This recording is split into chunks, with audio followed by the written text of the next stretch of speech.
Salam saudara dikasihi Tuhan, selamat hari Minggu. Hari ini saya mau mengajarkan kepada saudara tentang pesan dari Rasul Paulus kepada Timotius di dalam 2 Timotius 2 ayat yang pertama. Dia berkata begini, "Sebab itu, hai anakku, jadilah kuat oleh kasih karunia dalam Kristus Yesus." Ketika ada kalimat "sebab itu", berarti ada sebuah penjelasan di dalam pasal sebelumnya. Dan kalau kita lihat di dalam 2 Timotius pasal yang pertama, maka di sana Paulus fokus kepada dua hal.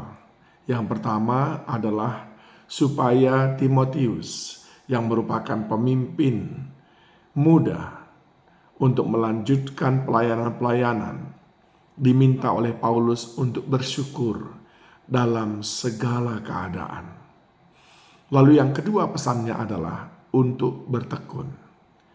Nah, dengan kata lain Paulus berkata, kita perlu bersyukur senantiasa dan bertekun di dalam apa yang Tuhan sudah anugerahkan kepada kita.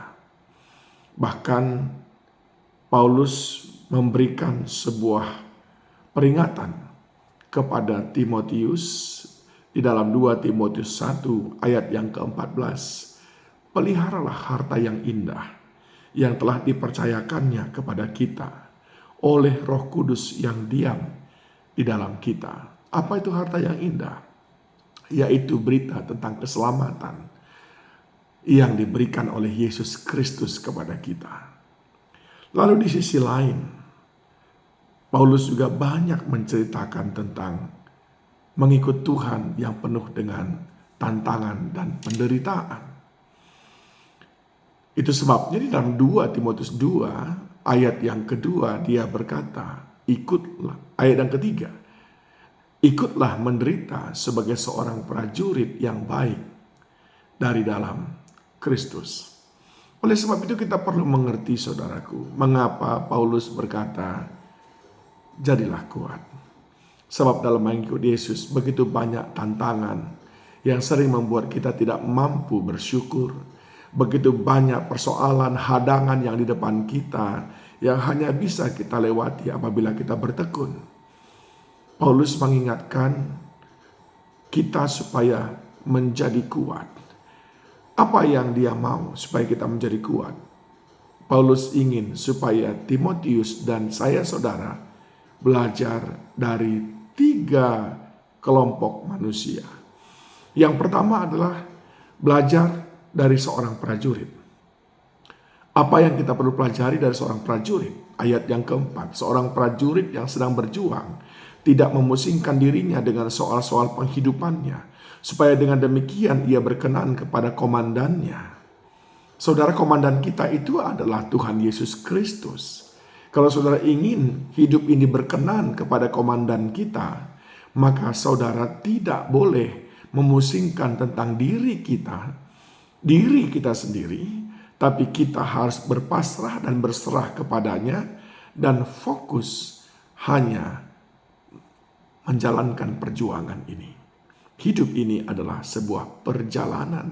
Hidup ini adalah sebuah perjuangan yang akan banyak tantangan dan rintangan yang sering sekali menggoda kita untuk menaikkan bendera putih. Tetapi seorang prajurit sejati, dia berjuang sampai tetes darah terakhir. Apapun taruhannya, pantang, haram bagi mereka untuk menaikkan bendera putih terhadap musuh. Ada banyak musuh di depan kita, saudaraku. Bisa saja berupa sakit, penyakit, kemiskinan, penderitaan, diperlakukan orang dengan tidak adil dan lain sebagainya. Tapi jangan berhenti, teruslah berjuang. Jangan pusingkan tentang perasaan, jangan pusingkan tentang penderitaan, tapi pikirkanlah perkara di atas. Pikirkanlah apa yang sudah disiapkan oleh komandan kita. Jagalah harta yang terindah itu tadi, yaitu keselamatan yang sejati yang Yesus sudah berikan. Lalu orang yang kedua, golongan yang kedua, ayat yang ke-5, seorang olahragawan hanya dapat memperoleh mahkota sebagai juara apabila ia bertanding menurut peraturan-peraturan olahraga. Kejuaraan yang kita ikuti adalah kejuaraan untuk mendapatkan mahkota kehidupan.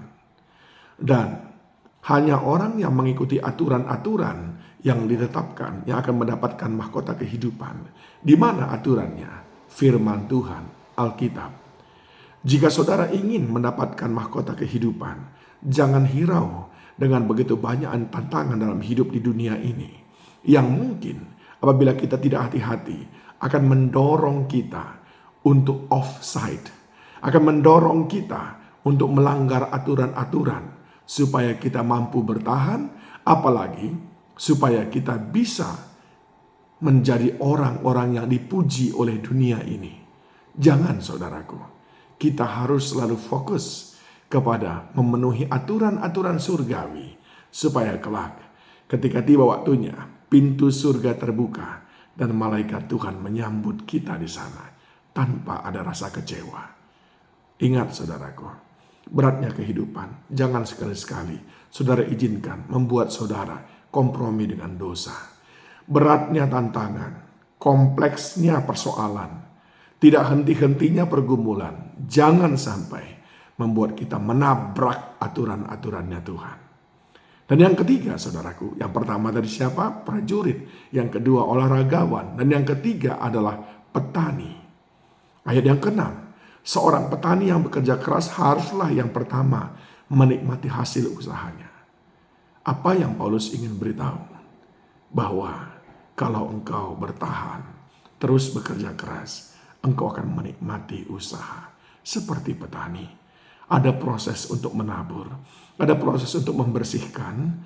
Ada proses untuk memotong rumput dan lain sebagainya. Tapi akan tiba waktunya untuk memanen. Asal engkau terus bekerja keras. Kerjakan bagian kita. Maka akan tiba waktunya. Kita akan menuai hasilnya. Tantangan dan rintangan yang ada di depan kita. Jangan sampai melemahkan kita. Jadilah kuat. Belajar dari prajurit. Belajar dari olahragawan. Belajar dari petani. 3 kelompok manusia, profesi yang membutuhkan kekuatan. Tidak hanya kekuatan fisik. Tapi juga kekuatan jiwa, kekuatan hati, kekuatan komitmen, kekuatan kesetiaan. Selamat hari Minggu. Tuhan Yesus memberkati kita semuanya. Shalom.